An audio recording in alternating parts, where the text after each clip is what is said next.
Up next, a Westbrook man is accused of taking thousands of dollars to provide legal assistance to dozens of immigrants and asylum seekers in Maine illegally.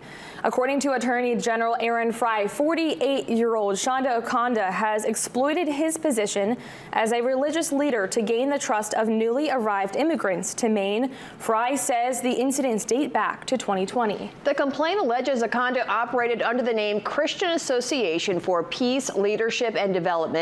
Fry says that organization has never been incorporated, organized, or recognized as a nonprofit.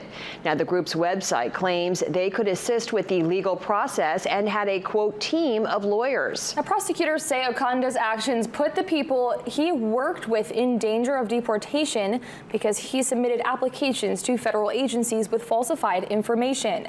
Now, our media partner WMTW spoke with Okonda off camera. He denied all allegations, saying he wants the authorities to bring concrete proof. Don't bring allegations.